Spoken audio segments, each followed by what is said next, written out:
भरोसेमंद news channel news 19 India. Nawada जिला के लाल समाज सेवी महेश कुमार वर्मा ने कोरोना वैश्विक महामारी में कोरोना वायरस से संक्रमित मरीज गरीबों के लिए मसीहा बनकर उभरे हैं।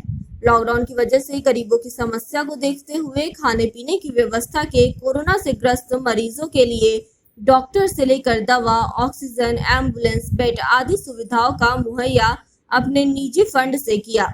यहाँ तक कि मरीजों को अस्पताल तक पहुँचाने के साथ रहकर इलाज करवाने और जरूरत के अनुसार दवा तक उपलब्ध कराने का काम किया।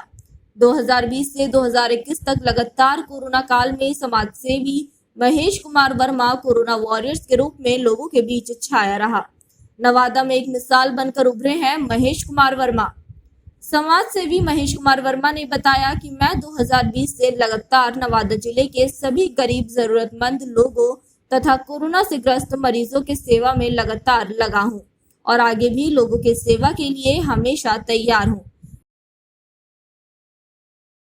जब भी किसी कोई दिक्कत परेशानी होती है वह मेरे नंबर पर फोन कर या मुझसे मिलकर सहायता ले सकता है। मैं सहायता करने के लिए तैयार हूं। बता दें कि नवादा वासियों कोरोना काल में जिस तरह एम्बुलेंस और दवा तथा ऑक्सीजन सिलेंडर के लिए बेबस था और कोई अधिकारी या जनप्रतिनिधि लोगों की समस्या समाधान के लिए आगे नहीं आ रहे थे, उस वक्त महेश कुमार वर्मा ने पुश्तैनी जमीन बेचकर अपने निजी फंड से लोगों के बीच जाकर उनकी समस्या को जाना और उनके बताए गए अनुसार लोगों को दवा, ऑक्सीजन, एम्बुलेंस और खाने पीने का उचित मुहैया कराया। महेश कुमार वर्मा से जहां तक हो सका वहां तक नवादा जिला वासियों को कोरोना काल में मदद कर सहायता किया और अब भी लोगों की सहायता में लगे हैं। अमितेश सिंह की रिपोर्ट।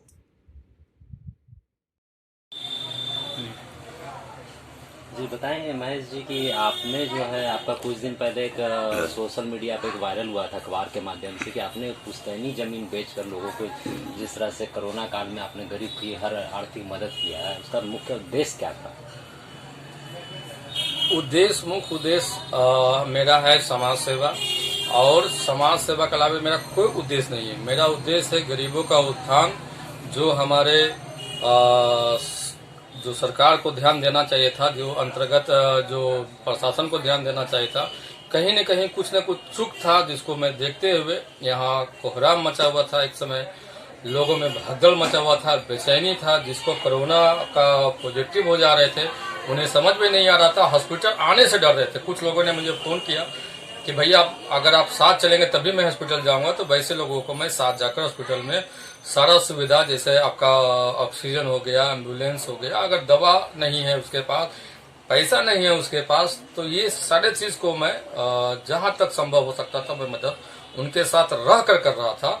तो उसके लिए जितना भी रात हो रहा था मैं उससे डरता नहीं था, बताता नहीं था।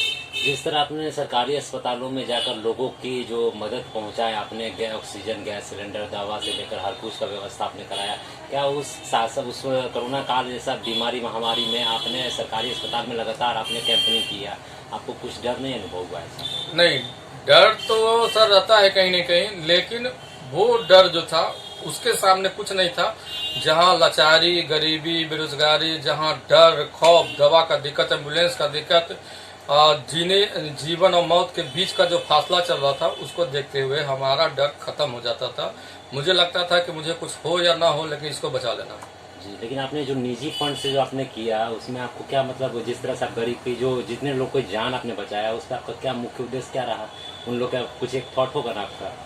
निजी फंड तो जो खर्च हुआ निजी फंड का जो हम इस्तेमाल कर रहे हैं, हमारे पास कोई ऑप्शन नहीं था निजी फंड के अलावा।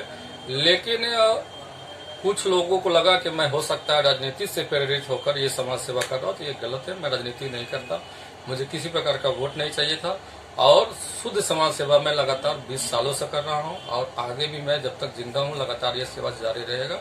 इसके लिए जितना भी मेहनत करना हो हम कर रहे हैं और मेहनत करके, और खुद की व्यवसाय भी है, तो जो भी मेरा इनकम का स्रोत है बस उसी से मैं समाज सेवा करता हूँ। इसके अलावा किसी से मैं फंड और किसी से चंदा ना मांगता हूँ और ना देने के लिए करता हूँ। तो कोरोना काल में जिस तरह से आपने काम किया अकेले और खुद मतलब अपनी टीम के साथ, उसमें क्या आपको प्रशासनिक सेवा की तरफ से कुछ आपको मदद आर्थिक प्रशासन आज तक कभी भी हम लोगों के बीच एक असमंजस स्थिति रहता है। समाज सेवक पर पता नहीं प्रशासन का क्या नजर होता है, वो हम लोग पर नजर रखते हैं, लेकिन लाभ नहीं होता है उसका। जैसे आपका वो कैदी का जो मामला आया था, दो कैदी को कोरोना पेशेंट वाले को एक ही हथकड़ी में लगा रखे थे, तो मुझे जब दिखाई पड़ा तो हमको बहुत दुख हुआ और तुरंत मैं वीडियो बनाकर उसका वायरल करके वो दोनों को हथकड़ी छुड़वाए थे। वो दोनों रांची के थे, जाते जाते हमको हमसे मिल कर गए और हमको जो भी बधाई दे सकते थे देख गए। वो बहुत खुशी की बात है और प्रशासन टेढ़ी नजर कर दी थी उस वक्त हम लोगों पर कि ये लोग, लेकिन हम शुद्ध समाज सेवा के अंतर्गत अपना काम लगातार कर रहे हैं और प्रशासन से भी हमारी कोई मतभेद नहीं है। लेकिन कुछ जगह ऐसा होता है जिनको ध्यान देने की आवश्यकता है। उनका हॉस्पिटल में बहुत सारा चीज का दिक्कत होती है। मुझे लगता है कि वो लोकल से भी अगर बात करते हैं, लोकल समाज सेवियों से भी बात करते हैं, तो आगे आने वाला प्रशासन को फायदा होगा, घाटा नहीं होगा। 2020 में जिस तरह से कोरोना काल में जिस तरह से लोग जो थे, और 2021 इस बार आ गया, इसमें भी कोरोना काल में बहुत लोग ग्रसित हुए कोरोना से। तो आपका क्या अनुभव लगा कि इस बार हम आपके पहले नंबर तो जो भी लोग चले गए मैं उनको श्रद्धांजलि व्यक्त करता हूं। और इस बार मरने वाले की संख्या बहुत ज्यादा था 2020 की अपेक्षा, और बहुत सारे लोग देखते देखते चले गए और बहुत सारे लोग मरना नहीं चाहते थे, फिर भी वो चले गए और प्रयास किया गया कि वो बचे। इसको देखते हुए मैं एक कोरोना का जो 2021 का है इससे ज्यादा दुखद है और मैं आम पब्लिक को आग्रह करूंगा कि वो जो वैक्सीन जरूर ले और वैक्सीन ले और बल्कि सोशल डिस्टेंस का पालन करे और जो भी सरकार का गाइडलाइन है उस पर को पालन करे। उसका पालन मैं आज तक कर रहा हूँ।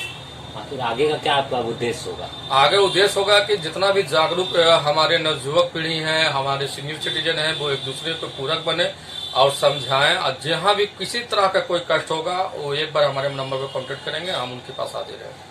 जहाँ तक कि सरकारी अस्पताल का मुआयना करने के बाद जिस हिसाब से लगा कि सरकारी अस्पताल का जो अर्थव्यवस्था वो बहुत मतलब खराब है, उस पर आपका क्या कहना है?